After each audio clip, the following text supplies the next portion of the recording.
Sometime during the third consecutive night spent huddled over the toilet, insides heaving and shuddering as I vomit forth seemingly everything I'd ever eaten, I realize what's happening. He's trying to poison me. It's all so elegant, so perfect, so clear, that I almost laugh, but another barrage of retching forces me into silence.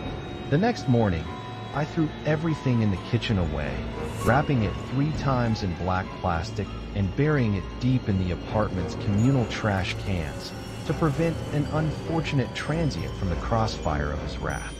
I am out the door of the complex and halfway to the corner store when I realize he knows, must know, where I would shop.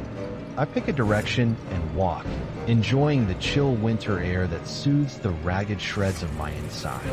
I turn at random intervals, following an improbable path out of my familiar neighborhood, until I find a small shop with an unfamiliar name.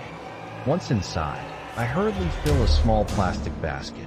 Brands that I never have eaten, strange tins of ethnic ingredients I don't recognize, foods that I'd never thought of buying.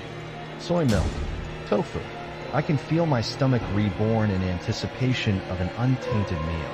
I prepare the meal in a fog of nervous anticipation, trying to focus on savoring the aromas and the grease-spitting sounds of the frying pan. It tastes clean, but then, so has every other meal before this. I try to tell myself that the mounting pain inside me is simple fear and anxiety, but before the stroke of midnight, I am again crouched in the dingy bathroom, surrendering the day's work into the porcelain mouth of the sewer.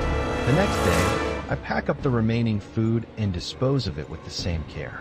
I eat out that day, layering debt onto the last of my credit cards at restaurants on the opposite side of town.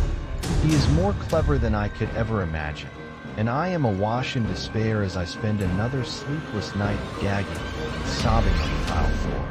I imagine the algorithm, the perfect predictive models at his disposal, brilliantly charting my every move across the city. Every time I thought I'd outwitted him, I was willingly walking into his web. I buy a candy bar from a vending machine in a theater and hold it close like a talisman.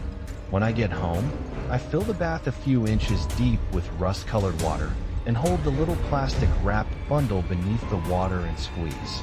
I know that I will see it, but it still breaks my heart when I do. A thin, almost invisible stream of bubbles picks out the point where a foreign object has pierced the protective layer. Through the haze of piercing hunger, I convince myself to try just one bite and to take the chance. It's a gamble that I do not win. In the small hours of the morning, as I press my fist into my empty, protesting belly, I imagine the legion of his followers sliding silently through the restaurants and produce aisles of my life, slipping hypodermic needles into carefully selected packages of food. They are ruining and corrupting at his whim, surgical and efficient, before vanishing into the throng of the city at my approach. They will always be one step ahead of me until I learn to think in new ways, to chart new cognitive pathways, and turn the game back upon him. So, I tell myself, this is what I must do. The first day of my new life, I spend in the small living area of my apartment, organizing my thoughts with clean and sterile efficiency, and conserving what energy I can from my wasting body. Night brings the retching sickness, but all that arises is water and pills, half digested in the bilious water. The pills, of course, not for the first time, I feel a sharp twinge of respect for crystalline perfection of his plans. I dump the last of my dozen prescriptions into the toilet.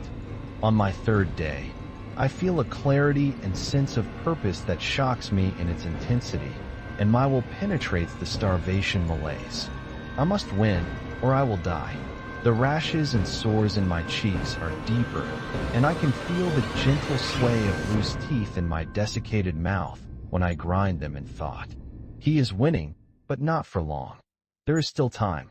Water, I collect from the roof in a small army of cheap hardware buckets.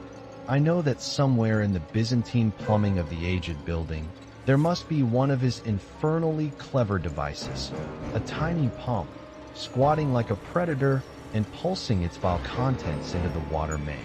I'll have to give up bathing. A small sacrifice.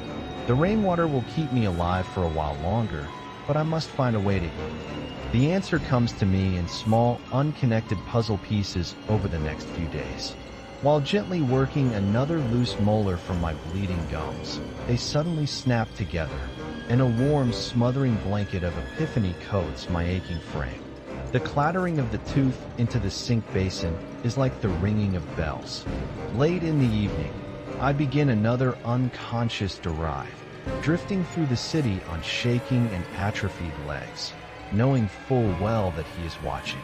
But this, my beautiful solution, is beyond even his reach. I choose the house at random, and then, in one final attempt to baffle the algorithm, turn around and choose another house across the little tree-lined street. I sift through the mail. It's a small sample size, but enough to confirm the most necessary of facts. A single occupant.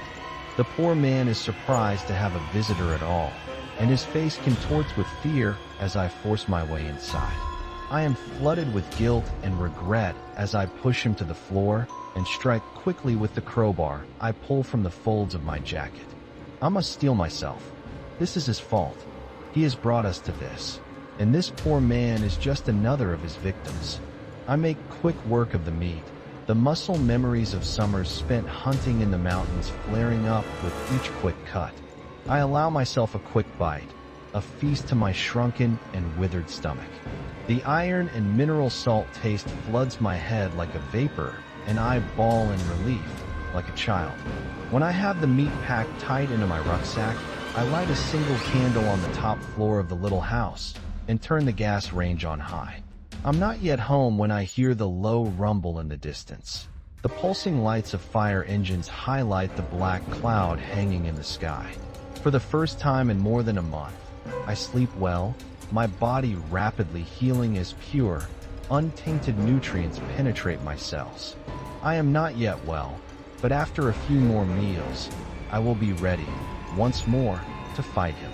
I know I can beat him now. I know the algorithm can only predict the actions of my past self, bound by the laws and morals of the old world.